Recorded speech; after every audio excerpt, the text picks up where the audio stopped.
Asal mulanya TikTok didirikan di Cina itu khusus hanya untuk pendidikan. Ya Pak Franky, Menkom Digi luncurkan batas usia dalam bermain sosial media. Gimana tanggapan Pak Franky nih?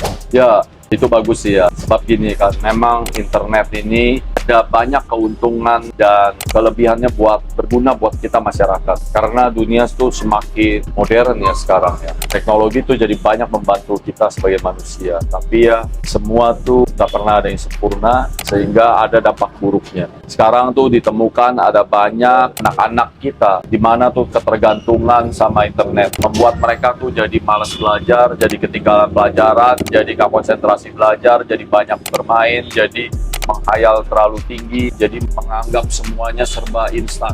Jadi masuklah budaya-budaya yang merusak mereka, karakter mereka, merusak perilaku mereka, membuat jadi keterbelakangan mental, membuat terganggunya mental. Sehingga tuh dari laporan Rumah Sakit Fatmawati dalam hal gangguan psikologis dan gangguan jiwa, ada banyak terdapat pasien yang anak-anak, di mana isinya tuh anak-anak. Jadi ini jadi masalah besar buat kita sehingga Komdigi itu akan memberlakukan peraturan di mana tuh anak usia di bawah 17 tahun itu akan dibatasi akses internetnya. Jadi artinya tuh ada banyak internet media yang belum bisa diakses di bawah usia 17 tahun. Jadi nanti ada yang dibatasi, yang khusus dewasa, yang anak-anak.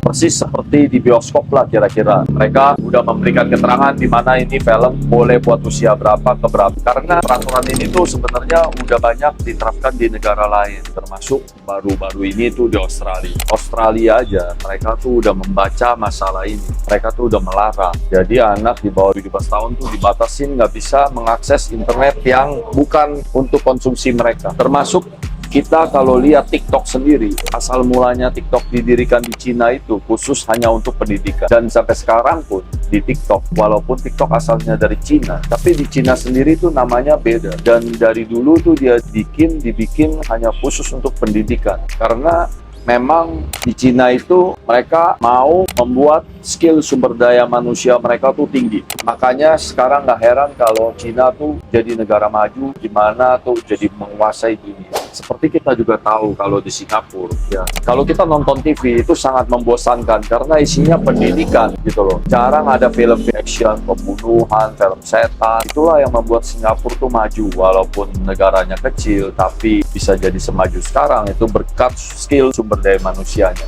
Jadi kita sih ya mendukung aja kalau memang ini tujuannya baik. Kira-kira begitu komentar dari kita. Lebih mudah bersama Gapura Office.